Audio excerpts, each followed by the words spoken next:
All right. I just want to hit some OTA nuggets here. We started with the Cowboys last time, so we'll start on the Texans side of things, and then we'll make our way to the Cowboys next segment. If we don't get to it this segment, we'll wrap up the Cowboys conversation next segment. Also, I want to get to Christian McCaffrey, his extension with the San Francisco 49ers.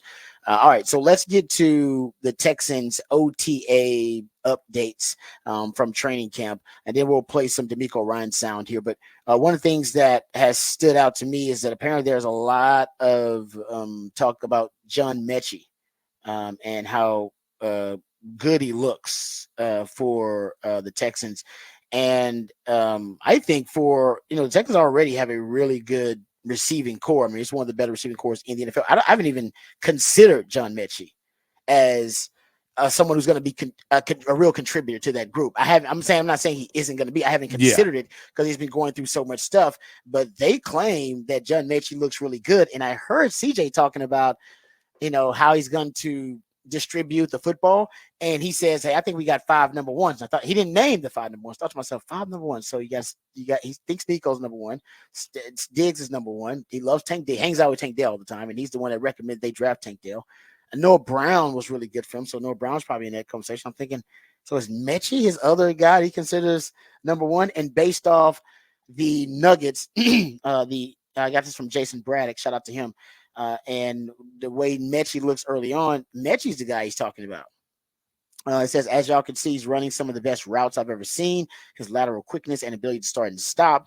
He says that basically Mechie has looked this best that he's looked since he's been a Texan this offseason. And of course, remember, he dealt with fighting cancer and has had some, of course, medical issues, recovering from that. And now that's fully behind him, looks like Mechie's going to be a part of this receiving core too.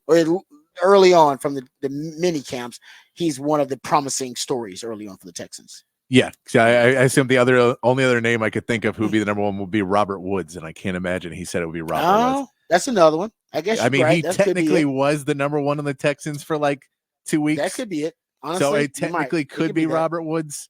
It But could be Robert I think Woods. he slipped down the depth chart. I haven't heard as much. I have heard good reports about Mechie in this year's training camp. Again, we know that any player that might be trade bait to anybody, the reports are amazing this time of year, that they look like they could be That's Hall fair. of Famers. But but I also Yeah. have heard that he's got his explosiveness back, and that he has got a lot of his burst back of something that he lost dealing with leukemia that he had when he was at Alabama. So that would be a good report, especially if he's got that speed. If you can bring that speed back Mhm. and just be, help take the top off of some defenses Yeah. to allow a little bit more space, as we know that teams are going to try and challenge uh, CJ to Oh probably throw man. underneath more.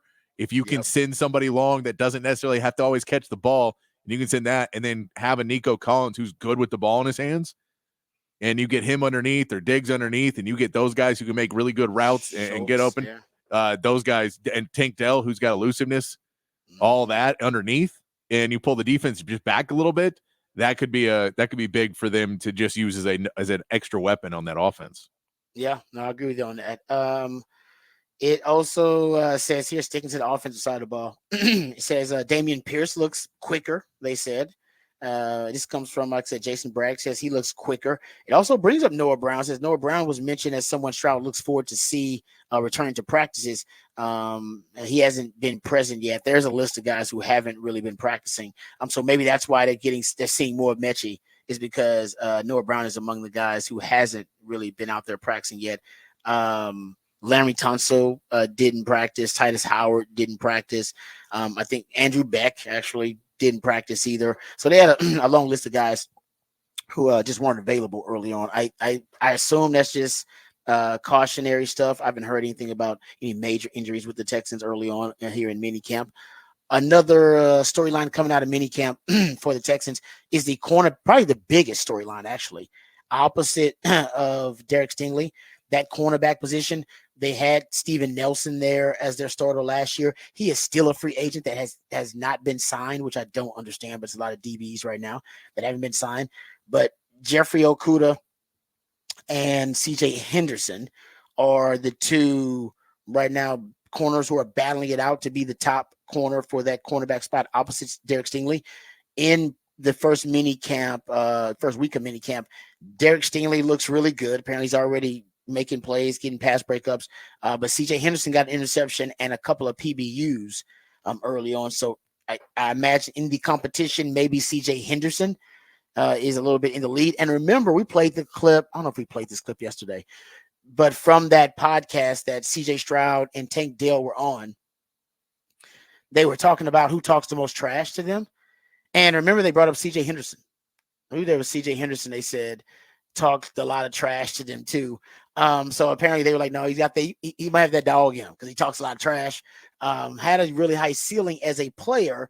But of course, the Texans are hoping that they can kind of resuscitate his career after, being given up on. Basically, a couple of teams had given up on him as a starting cornerback for them. Texans are hoping they can revive his starter upside as a player and a really good start to train a mini camp, I should say, for CJ Henderson too.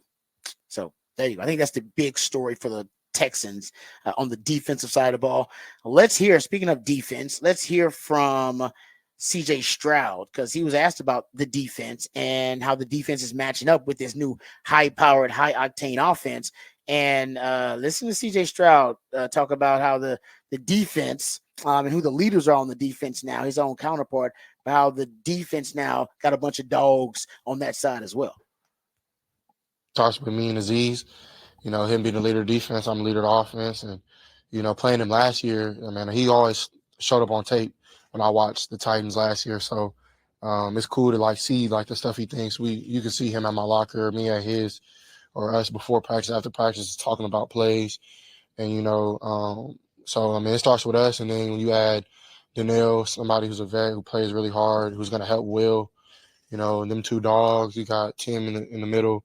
With Autry and Sosa and just a ton of guys, man. On the back end, you got young guys showing up.